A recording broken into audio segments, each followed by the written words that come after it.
Well, hello friends, Mark Holmes here, and as always I want to thank you all for watching, commenting, subscribing, and being part of the Joe Boo Sports Report. Without you guys, as well as you ladies, you know that this literally does not work. Shout out to you guys for watching and putting up with me for our first live stream of the day, watching the Eagles versus the Giants. Well, the Eagles literally get scared to death in the first half because the Giants were holding them tight 3-3, but finally getting themselves together and blowing out the hapless Giants and feeling really good about themselves, to the point where we had the Eagles literally saying Cowboys are scared of them. Starting the afternoon, of course, because the Rams won, the Rams are now in first place in their division. The Cardinals have dropped all the way to 5th place in the playoff standing, basically in a free fall where they have literally lost the last 3 games. I'm afraid I might run out of gas here, and I don't feel like changing it tonight. Let me turn it down some. Try and make it last. You can tell when it starts getting low because you smell the gas smell to it, kind of letting you know that it's getting low. And literally it's just going to go out, and I don't want to lose the fire. The Cowboys had dropped all the way down to 4th because other teams had won. Tampa Bay ended up beating the hapless Carolina Panthers. The Rams ended up taking care of business and winning themselves, although Matthew Stafford, as much as everybody want to talk about him being an MVP and a Hall of Famer, dude had 3 picks.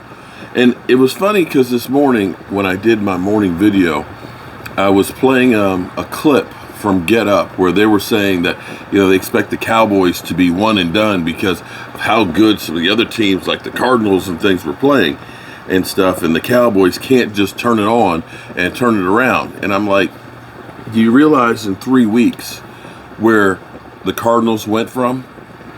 Do you realize last week that Tampa Bay was shut out? Yeah, they looked good today against the Panthers, but the Panthers aren't going anywhere, not with Sam Darnold and with Cam Newton. We know that their season is over. They've already got the golf clubs in the car. But, and the same thing can be said about the Washington football team. The Washington team ended up, playing on Tuesday night. Shorthanded. They played with Garrett Gilbert. That's where I kind of look at the Eagles that are pounding them chests and saying how good they played.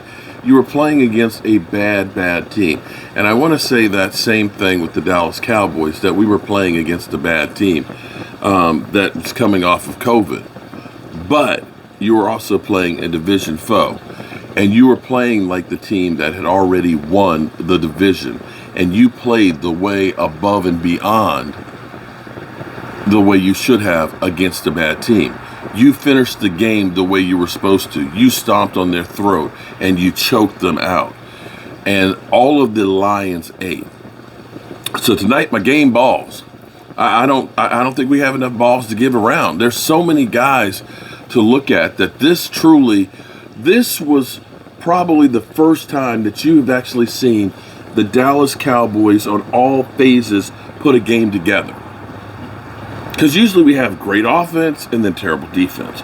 Or we get great defense and the offense is kind of meh.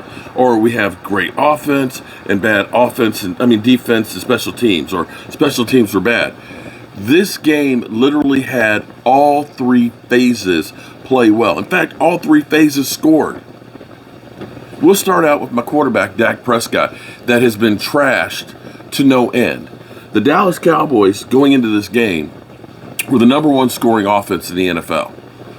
The 56 points that they put up tonight won't do anything to lose that position. The Dallas Cowboys will be number 1 in scoring offense and number 1 in yardage. That's a fact. We had over 400 yards passing between Dak and Cooper Rush. But Dak Prescott, 4 TDs.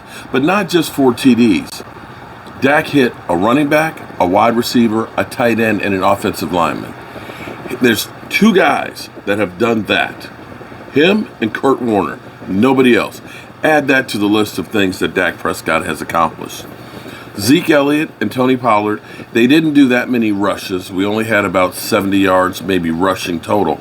But Even with Dak, you saw Dak actually running some tonight. You saw Zeke getting some key runs and getting over 4 yards a carry. You saw Tony Pollard with some nice runs, but we didn't kill them.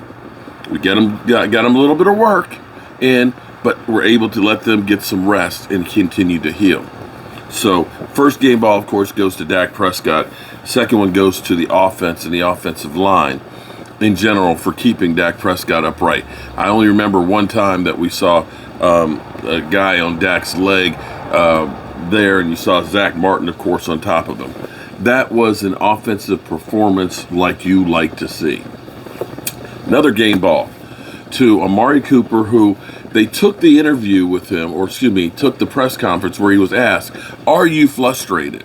And they literally ran with it like he came out with, like he was T.O. in his his driveway, saying that I'm frustrated with the offense because they're not getting me the ball. That's not how it was at all. He said, we're frustrated that we're not being the offense that we should be, and I should be part of the solution with that, getting more balls in the red zone and taking care of business. As in taking ownership to the problems that the team has. And Amari Cooper, he responded. A lot of great catches key in there. So shout out to Amari Cooper with, getting those possession catches down the field and showing you why he's getting paid as much as he's getting paid. Another one, got to go to CeeDee Lamb. CeeDee Lamb, he had one drop late in the game, but you saw him making some clutch catches, even getting jacked up in the back, holding on to the football, not having the drops. So definitely shout out to CeeDee Lamb right there as well, getting a game ball. But it seemed like we had a couple of dynamics that were going on for this offense because they have been trashed so much. Keep in mind that the Dallas Cowboys played 3 games on the road and won all 3. In fact, the Dallas Cowboys for the month of December are undefeated. That's a tough thing to do. The weather changes. The players have been beat down. You're worn down. You're tired. It's a long season. But the Cowboys closed out December the way you want to, clicking on all cylinders. And I can't wait till tomorrow to see what the talking heads have to say. We know we're going to hear, well, Washington was on, a short week. They've had so many injuries. They had to go on the road. Yeah, okay. Well, Washington, let me tell you this. Taking benches of your own to an indoor stadium, gotta tell you, it's pretty stupid. What do you need heated benches for? I guess the heated part was heating up your player who were literally fighting each other on the bench. Yeah, so let me give a game ball to the Washington football team for bringing their own benches, because I believe that fired up the Dallas Cowboys. See, the Cowboys had a lot more passion about you bringing benches to their house as opposed to us knowing that your shit is broken down at FedEx Field and knowing that the only way we're going to have some seats with some heat is to bring our own. Shout out there. On defense, Micah Parsons, again, now is tied Reggie White at 13 along with,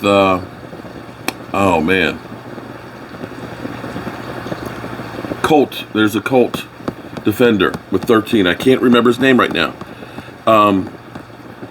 They're tied at 13. Tied at 13. 1.5 sacks away from Javon Curse's record of 14.5. On a complete tear. He has 3.5 more sacks than LT had his rookie year. And he's just unstoppable. He's a flat-out beast. He, of course, gets a game ball. Then we have to give one to D-Law. The D-Law having a pick 6. When I said the Dallas Cowboys scored in every phase of the game, you had D-Law get a pick 6 and take it to the house.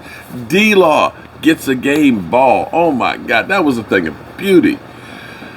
That pass rush that the Dallas Cowboys put on has got to make quarterbacks get scared. The thing that was so beautiful was Tyler Heineke had nowhere to go because the rush came at you with lane integrity.